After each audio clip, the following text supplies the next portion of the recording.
gentlemen, proceed to tell stories to embarrass Mark Jackson. I think you're throwing around the word gentleman fast and loose. we lost all recognition on that. But I want to talk a little bit about progression of the show, because as you guys saw the first, and I don't know if everybody remembers it, we were facing, the cameras were shooting that away, and we had the old school lights. In between every segment, everybody was sweating. It was, I think it was one of the hottest things that I've ever been in. And everybody was just like, please get to the next, get to the next. But that first show was memorable. So I think that's why we all stayed pretty tan in front of those lights. I think I got skin cancer. But as far as progression goes, and I was trying to do the numbers in my head, staff-wise, I think you've been through 3 directors, 3 communications directors, yep. 4 PGTV supervisors, directors, 2 people that are engineers, and then senior producers and interns. Wow, that is something that's I couldn't even fathom. But as you saw the progression of the show, the early days were really good, and I think when it took off and hit its peak, or not its peak, but when it got to stride, guys that were on the show, the producer Mark Cuddy actually took this show and put it to this level, and then once Patrick Gordon got a hold of it, we've taken it to the next level, and it's a testament to the guys that work here. I mean, the guys that work here prior, the Jim Gings that started off, that's no longer with us. Gosh, I haven't heard that name in years. Yeah, Jim and Steve Beidelman was the original engineer, and then Steve Barnes took over as engineer.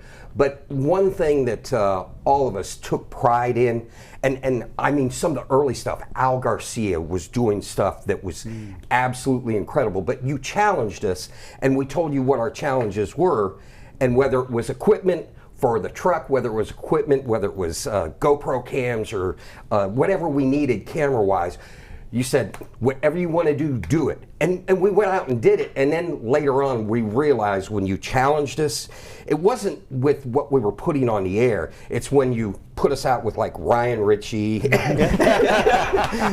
Duncan. There's the real challenge. There we go. There are so many things I wish I could tell people about. Neil Duncan and a Brandon Inge story that, oh my goodness, man.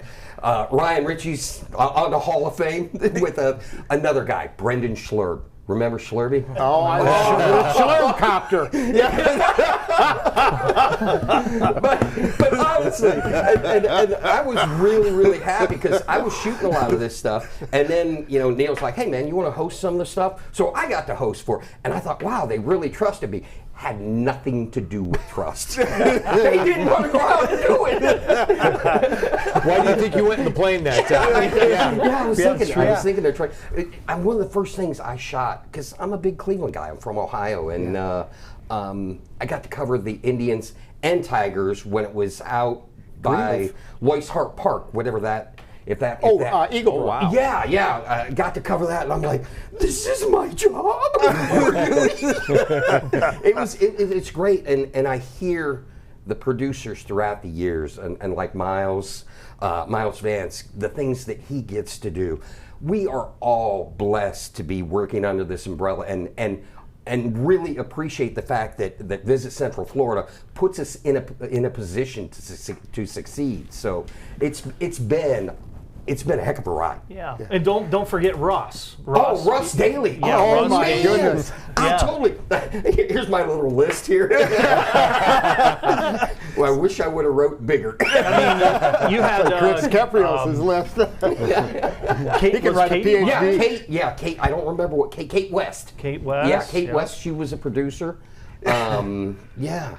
Wasn't Darby here too? For Yeah, a while? Darby. That was Darby. Ritchie's Darby was here. Trying to think. Just a snack. Just a snack. Listen, and I would be remiss if I missed Joan Davies too, who has passed also. So. Oh, she has. I did not know that. Yeah. I'm sorry to hear that. But like I said, it has been a pleasure and an honor to work on something and be a part of something that you started, and now we got to say goodbye. Well, it's being left in really capable hands. But Bryan, I really think that I had worked for on air, as an announcer for some Emmy-winning producers, and I will tell you that coming here, it started out not where we are today, but the talent is equal to some of these Emmy-winning producers. I will tell you that from experience, and I've worked with some real dandies, and I've worked with some really, really good ones. I will tell you, Mark. ESPN stuff. If you look at the stuff that we've done between Patrick and our supervisor Walter Arias, you look at the graphics alone that are just absolutely incredible. And that's my point. This talent here, and I don't know. Whatever they pay you guys, it isn't enough. And I'm going to say that publicly because your talent is national broadcast level talent and creativity. Not exaggeration. It is the fact, and that's the way it is. Polk County should be blessed, and I hope the county commissioners, and I know Bill Beasley and Mr. Beasley and Mr. Bodie and Mr. Taylor, they know this. They see the quality. Well, but it's second to none. I'll speak for Ryan for just a minute. I think the one thing that we've always felt is you guys are family. We've never felt as you guys as a separate department. And I still stay in touch with Mark. All these years later, and you guys are family. Well, and I mean, I've had the opportunity to work in this industry for almost 20 years now, and I can't think of another destination that has what Polk County has with PGTV and having the opportunity to have a show, to be able to market and promote everything that is going on here in Polk County. I can't think of it. And so it's just kudos to you and leadership that's been able to build this resource that this county has. And the amount of times we're able to take the stuff that you guys do and use it as B-roll for a network or a news station or advertising or piggyback on like what you did with Cassandra Fink. Yeah. I mean, that was another excellent example. And so to be able to take that stuff and then use it in various ways to augment what we wouldn't otherwise have access to is a real strength. And that's one more strength that we have to thank, both ends of the desk here and management here in Bartow at the county commission level. So I got to touch on the family thing because when Mark Cuddy would go over, keep it clean. No. Yeah. When Mark Cuddy would go over to your offices. Mm-hmm.